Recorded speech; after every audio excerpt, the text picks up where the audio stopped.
घर हो या दफ्तर, यानी मामला ऑफिशियल हो या पर्सनल, मैसेज से लेकर पेमेंट तक हर काम में व्हाट्सएप की छोटी छोटी चिट चैट में हो जाता था। एंड टू एंड इनक्रिप्टेड वाले व्हाट्सएप के भरोसे को हम सच मानकर बेफिक्र रहते थे, लेकिन जल्द ही व्हाट्सएप से ये भरोसा तोड़ने जा रहा है। चर्चा की शुरुआत उस वक्त हुई जब कुछ महीने पहले व्हाट्सएप ने कहा कि वो अपनी यूजर की प्राइवेसी पॉलिसी और शर्तों में बदलाव कर रहा है। साल 2014 में जब फेसबुक द्वारा व्हाट्सएप का अधिग्रहण किया था, तब मार्क जकरबर्ग ने कहा था कि व्हाट्सएप से जुड़ा डेटा फेसबुक के साथ साझा नहीं किया जाएगा। वहीं 2016 में आए अपडेट के मुताबिक डाटा एफबी के साथ शेयर किया जा सकता है, लेकिन तब ये विकल्प था कि अगर आप व्हाट्सएप को इस बात की इजाजत देंगे तभी ऐसा होगा। लेकिन अब मानो ये कंपनियां दादागिरी पर उतर आई हैं।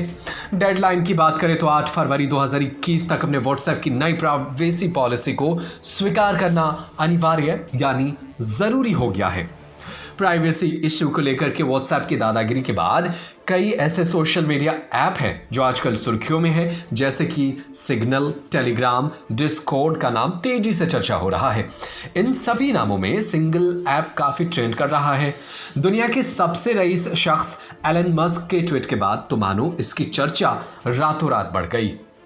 व्हाट्सएप के इस कारनामे को दुनिया भर में हवा मिल रही थी। इसी बीच दुनिया के रईस आदमी एलन मस्क ने कहा कि इसमें चिंता की क्या बात है।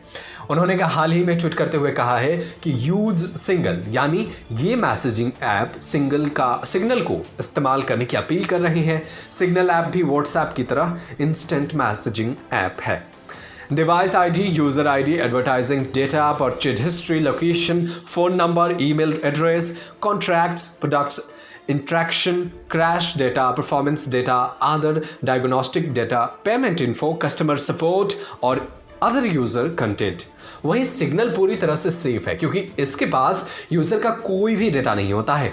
यहाँ पर्सनल डेटा के तौर पर सिग्नल ऐप सिर्फ आपका फोन नंबर स्टोर करता है और ऐप इसे आपकी पहचान से जोड़ने की कोशिश भी नहीं करता है। वैसे तो सिग्नल ऐप 2014 से मार्केट में है, लेकिन इन दिनों खूब सुर्खियां बटोर रहा है। इस ऐप में सबसे खास बात यह है कि यह सिर्फ आपका फोन नंबर ही एक्सेस करता है। बेहद खास फीचर्स की बात करें तो इस प्लेटफॉर्म में ग्रुप बनाने के लिए किसी को इनविटेशन भेजना ही होगा। जब तक आप उसे स्वीकार नहीं करते तब तक आपको किसी भी ग्रुप में ऐड यानी जोड़ा नहीं जाएगा। जबकि व्हाट्सएप पर कोई किसी को जब चाहे तब किसी भी ग्रुप में जोड़ सकता था। तो अगर आप भी व्हाट्सएप से लेकर के परेशान हैं और जूझ रहे हैं परेशानी से, तो आप मेरे बताए गए इन ऐपों का इस्तेमाल कर सकते हैं व्हाट्सएप की जगह पर। न्यूज़ रूम से नदीम अहमद की रिपोर्ट।